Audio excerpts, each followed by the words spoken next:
건강을 위해서 무엇을 먹느냐 하는 것보다도 더 중요한 것이 비우는 것이다 라고 말을 합니다. 우리 몸에 쌓여있는 많은 독소와 노폐물을 배출하는 것, 디톡스입니다. 이 해독하는 것, 이것이 중요하다라고 하는 겁니다.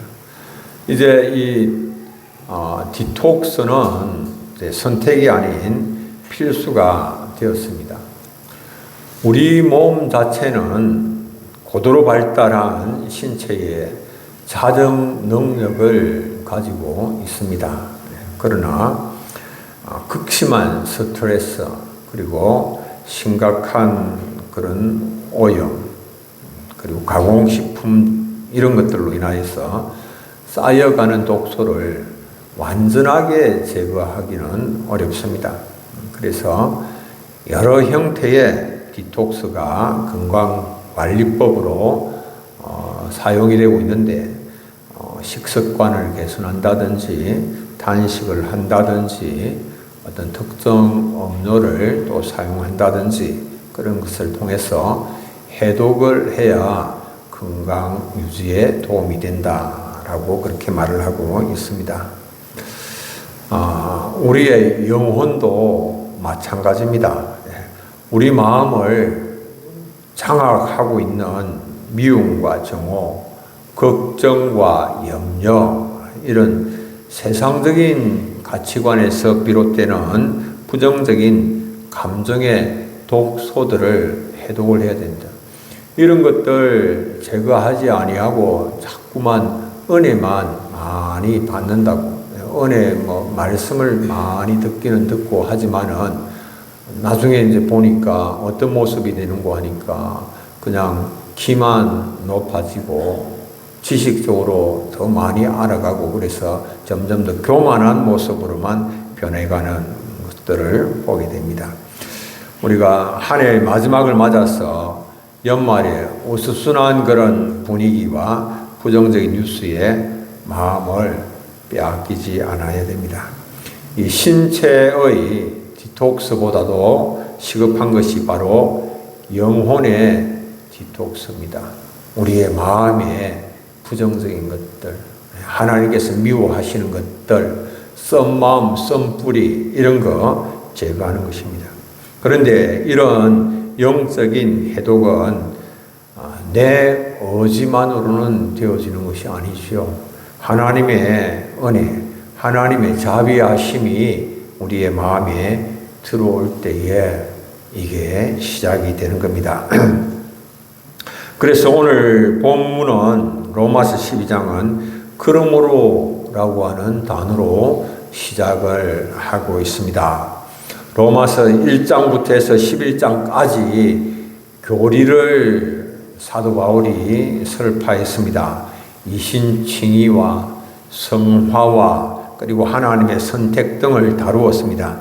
그리고 12장에서는 그 교리적 토대 위에서 그리스도인의 윤리와 실천을 언급을 하고 있습니다.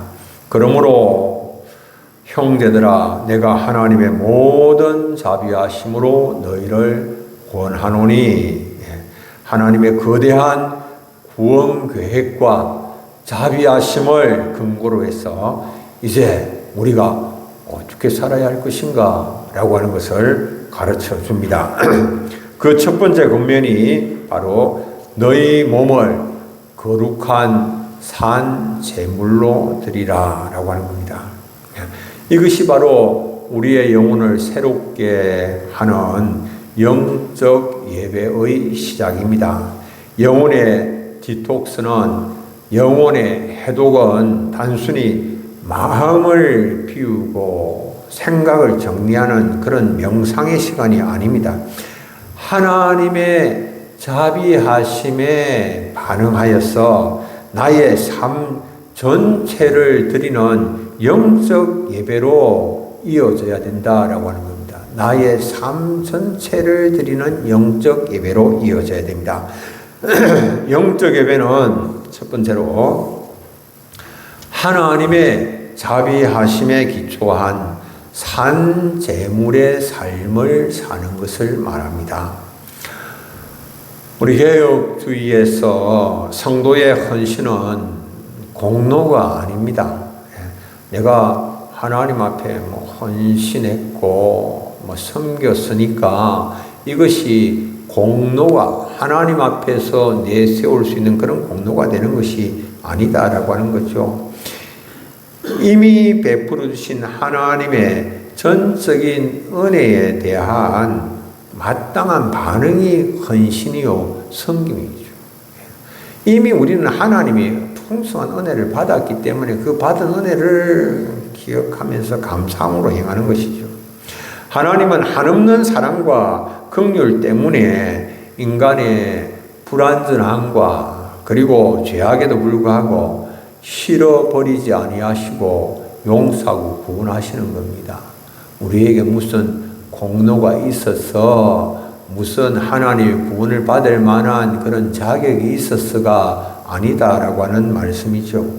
1절에서 너희 몸을 하나님이 기뻐하시는 거룩한 산제물로 드리라 말씀을 합니다. 산제물로 드리는 것은 자신을 잡아서 하나님께 드리라 그런 말씀은 아니죠. 그리스도께서 이미 십자가에서 자기 몸을 찢으셨기 때문에 보배로운 피를 흘리셨기 때문에 우리는 살아서 주님께 드려질 수가 있는 겁니다. 우리 몸을 거룩한 산제물로 드리는 것은 우리가 하나님의 뜻을 따라서 살아갈 것을 말씀하는 겁니다. 거룩한 산제물이라고 하니까 다른 것이 아니고 하나님의 뜻을 따라서 살아가는 것을 자기 몸을 거룩한 산제물로 드리는 것이다 라고 말합니다. 고린도전서 6장 19절 20절에는 이런 말씀이 있습니다. 너희 몸은 너희가 하나님께로부터 받은 바 너희 가운데 계신 성령의 전인 줄을 알지 못하느냐. 너희는 너희 자신의 것이 아니라 값으로 산 것이 되었으니 그런즉 너희 몸으로 하나님께 영광을 돌리라. 너희는 너희 자신의 것이 아니다. 값으로 산 것이고 너희 몸의 소유권은 하나님께 있다. 그래서 너희 몸으로 하나님께 영광을 돌려라. 그렇게 말씀을 하고 있습니다. 하나님께서 값으로 사셨기 때문에 우리가 하나님의 뜻을 따라서 살아가는 것은 너무나도 당연한 것이죠. 구약의 제사는 동물을 죽여서 각을 떠서 드렸습니다. 그런데 신약의 제사는 자신의 삶 자체를 하나님께서 기뻐 받으실 제물로 드리는 겁니다. 자기의 삶을 드리는 겁니다. 이 신약의 제사가 자신의 삶을 드리는 것이다 라고 하는 겁니다. 무슨 말인고 하니까 자신의 삶에 살아가는 모습이 하나님께서 받으실 만한 것이어야 한다라고 하는 겁니다. 베드로전서 2장 5절에는 너희도 산돌같이 신령한 집으로 세워지고 예수 그리스도로 말미암아 하나님이 기쁘시게 받으실 신령한 제사를 드리는 거룩한 제사장이 될지라. 하나님께서 기쁘시게 받으실 신령한 제사, 우리의 삶이 하나님께서 기쁘시게 받으실 만한 그러한 삶이 되어야 된다. 그런 것이 신령한 제사다. 이렇게 말씀을 하는 거죠. 그래서 우리가 거룩한 제사장, 존귀한 제사장으로서 존귀한 삶을 통해서 하나님께 영광을 돌리기를 원하십니다. 잘되고 형통한 한순간뿐만 아니라 정말 하나님께서 영광을 받으실 만한 그런 삶을 사는 것은 우리에게 시련의 밤이 찾아오고 고통의 밤이 찾아온다고 하더라도 하나님께서 기뻐하실 만한 그런 삶의 자세를 놓치지 말아야 된다라고 하는 말씀이죠. 어느 가난한 과부가 한 해를 마무리하면서 감사헌금을 드렸습니다. 사람들은 그 과부가 무엇을 바쳤는지 궁금해했습니다. 그런데 그 과부가 말을 합니다. 저는 드릴 것이 없어서 제 몸을 제단에 올렸습니다. 라고 고백을 했습니다. 하나님께서 정말로 원하시는 것은 우리의 소유가 아닙니다. 우리의 몸을 원하십니다. 우리의 몸이라고 하는 건 무엇을 말합니까? 우리의 삶을 원하신다라고 하는 말이죠. 우리의 전 인격을 원하신다라고 하는 말씀이죠. 우리 자신, 우리의 존재를 하나님께서 원하시지 우리의 소유, 우리에게 속한 그것을 원하시는 것이 아니다라고 하는 겁니다. 이것이 하나님께서 받으시는 영적 예배입니다.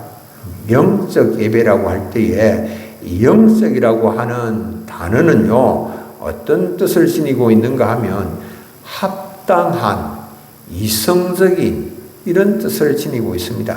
그래서 합당하지 않게, 이성적이지 않게 맹목적으로 종교하는 그런 종교 행위가 아니고 하나님의 뜻을 깨닫고 의지적으로 드리는 그런 합당한 삶의 예배를 뜻하는 것입니다.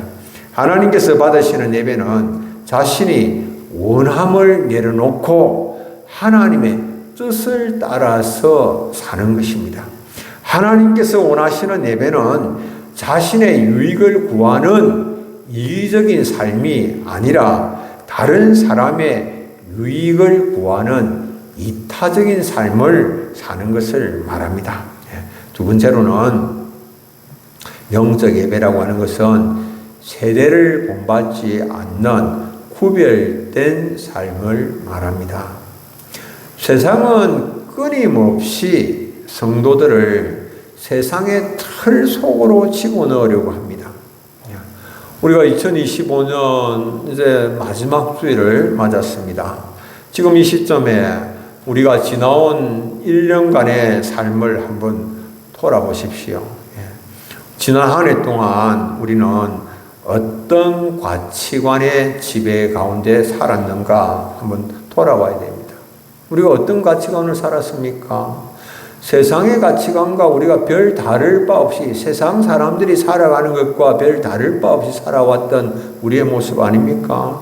성공지상주의에 매몰되어서 살아가고 물질 만능주의에 사로잡혀서 살아가는 세상 사람들이 그렇게 살아가는데 우리도 그 세상 사람들의 틀 속에 붙잡혀서 살아간 그런 모습 아닙니까? 왜 성경은 우리를 보고 세상을 따라가면 안 된다라고 말씀합니까? 이 세상은 하나님이 창조한 그런 우주를 가리키는 것이 아닙니다. 하나님을 대적하는 악한 세력에 의해서 통제를 받고 있는 그 체제를 가리키는 거죠. 이 세상은 하나님을 알지 못할 뿐만 아니라 하나님을 거부하고 대적합니다. 그러므로 하나님은 너희가 세상의 가치관을 따라서 살아서는 안 된다. 그 가치관을 따라서 행하지 말라라고 말씀을 합니다. 요한일서 2장 15절 이 세상이나 세상에 있는 것들을 사랑하지 말라. 누구든지 세상을 사랑하면 아버지의 사랑이 그 안에 있지 아니하니 세상을 사랑하면 아버지의 사랑이 그 안에 있지 아니하다. 세상을 사랑하여서 세상의 가치관을 따라서 살아간다면 그러면 아버지 사랑이 그 안에 있지 않다라고 말씀합니다. 세상에 대한 사랑과 아버지의 사랑이 함께 갈 수가 없다. 공존할 수가 없다라고 말씀합니다. 그래서 사도 베드로는 영적 생명을 가진 그리스도인들은 옛사람의 정욕, 옛사람의 사욕을 따라서는 안 된다라고 말씀합니다. 베드로전서 1장 14절에 너희가 순종하는 자식처럼 전에 알지 못하던 때에 따르던 너희 사욕을 본받지 말고 더러운 그런 욕심을 본받지 말고 주를 향하여서 살아있는 성도는 세상을 거슬러서 올라가는 자들입니다. 세상이 그냥 세상의 바람과 물결에 따라서 휩쓸려서 살아가는 자가 아니라 주님을 향하여 살아있는 성도들은 세상을 거슬러서 세상을 헤치고 거슬러 올라가는 자입니다. 죽은 물고기는 어떻습니까? 아무리 죽은 물고기는 덩치가 커도 강물을 따라서 떠내려갑니다. 그러나 산 물고기는 작아도 거센 물결을 헤치고 거슬러 올라갑니다. 성도는 세상의 유행과 풍도라는 거센 물결 속에서 복음의 생명력으로 거슬러 올라가는 존재입니다. 주인 행세하는 세상을 향하여서 아니야! 세상 너희가 주인이 아니고 이 세상의 주인은 하나님이야. 하나님이 세상을 만드셨고 오늘도 하나님께서 모든 것을 주장하시고 다스리시고 계셔. 하나님이 역사의 주인이시야 라고 하는 것을 선포하는 겁니다. 우리는 세상에 살고 있지만 천국 시민권을 가진 사람들입니다. 세상 속에 하나님의 통치, 하나님의 다스림을 드러내는 삶을 힘써 살아가야만 하는 것입니다. 세 번째로는 분별을 통하여서 하나님의 뜻을 성취하는 겁니다. 이것이 이 영적인 예배입니다. 우리가 하나님의 선하시고 기뻐하시고 온전하신 뜻이 무엇인지 분별하기 위해서는 마음을 새롭게 함으로 변화를 받으라 그렇게 명하십니다. 마음을 새롭게 함으로 변화받으라. 새롭게 한다라고 하는 이 말은 본질적이고 질적인 변화를 뜻합니다. 이 본질적, 질적인 마음의 변화는 무엇에부터 시작되겠습니까? 생각의 변화에서부터 시작됩니다. 성령으로 새롭게 된 마음만이 하나님의 선하시고 온전하신 뜻을 분별할 수가 있습니다. 성령의 다스리심에 복종하지 않으면 하나님의 뜻을 분별할 수가 없습니다. 나의 인간적인 그런 욕심에 사로잡혀서 탐욕에 사로잡혀서 아무리 이렇게 분별하려고 해도 분별이 되지가 않는 그런 것이죠. 먼지가 가득 묻은 안경을 쓰고는 세상을 제대로 볼 수가 없는 일이죠. 한 해 동안 세상의 가치관으로 더러워진 그런 마음의 안경을 말씀의 수건으로 닦아내고 마음을 청결하게 할 때에 성령께서 내 가운데 임하시고 비로소 나를 향하신 하나님의 선하신 계획이 선명하게 눈에 들어오기 시작하는 겁니다. 많은 사람들이 하나님의 계획이 뭔지, 하나님의 뜻이 무엇인지 자기 욕심에 사로잡혀서 그 욕심의 눈으로 바라보니까 하나님의 뜻이 분별이 되지를 않는 것입니다. 하나님의 뜻을 분별하였다면 자신의 행위가 하나님의 뜻에 일치하도록 해야 됩니다. 하나님의 뜻 따로 자신이 살아가는 방식 따로 그렇게 되어지면 안 되죠. 그래서 사도 바울은 주를 기쁘시게 할 것이 무엇인가 시험해보라. 주를 기쁘시게 할 것이 무엇인지 시험해보라. 가려내라 라고 하는 말씀이죠. 주님을 기쁘시게 할 것이 무엇인지 가려내어서 그래서 하나님의 영광이 될 그런 삶을 살아가라 라고 하는 겁니다. 하나님께서 기뻐하실 일들을 발견하고 깨닫고 그 하나님께서 기뻐하실 일들을 하면서 하나님께 영광 돌리면서 살아가라 이렇게 말씀을 하는 겁니다. 그렇게 살 때 한순간 잠깐 내가 은혜 받을 때 그때만 말고 내가 이제 하나님의 자녀가 되었으니까 주님 다시 오시는 날까지 우리의 삶이 먹든지 마시든지 무엇을 하든지 다 하나님의 영광을 위하여 행하라. 그렇게 성경은 말씀을 하고 있는 것입니다. 빌립보서 1장 10절은 너희로 지극히 선한 것을 분별하며 또 진실하여 허물 없이 그리스도의 날까지 이르고, 이렇게 말씀합니다. 주님을 기쁘시게 할 일을 가려내었다면 그 일을 계속해서 행하되 주님 다시 오시는 그날까지 변함없이 진실한 마음으로 그 일을 행하라. 이렇게 말씀하고 있는 겁니다.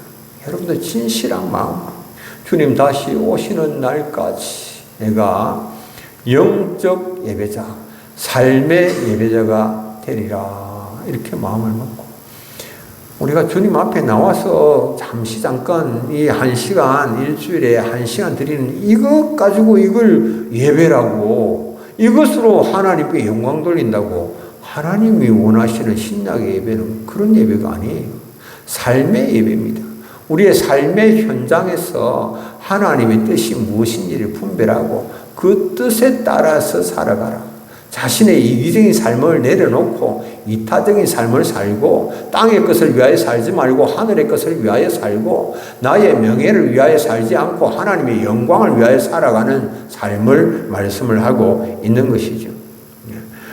2025년 이 끝자락에 녹록지 않은 삶의 환경을 만나서 우리가 고전을 하고 있습니다. 그러나 이 모든 환경도 주님의 장중에 있습니다. 이 환경을 주장하시고 다스리시는 분이 주님이십니다.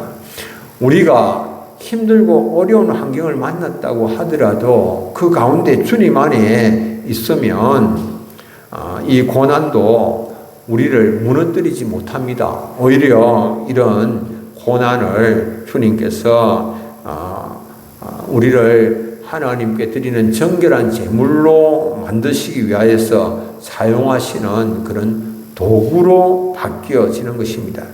하나님은 우리의 고난을 즉시 제거하시기보다도 우리를 고난을 통해서 영적인 예배자로 세우시기 위해서 좀 때로는 어떤 면에서 주님이 우리를 다 사랑하시기 때문에 마음이 아프기도 하시지만은, 주님께서 우리가 고난 당하는 모습을 보면서 우리를 영적 예배자로 삼으시기 위하여서 아픈 마음을 좀 참으시고 견디시면서 좀 그 고난의 시간을 갖게 하실 수도 있다라고 하는 겁니다.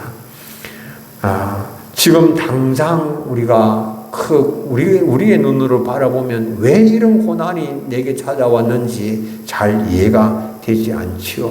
그러나 그런 고난도 하나님의 선하시고 기뻐하시고 온전하신 계획 안에 있다라고 하는 사실입니다. 하나님은 결코 실수가 없으신 분이시지요.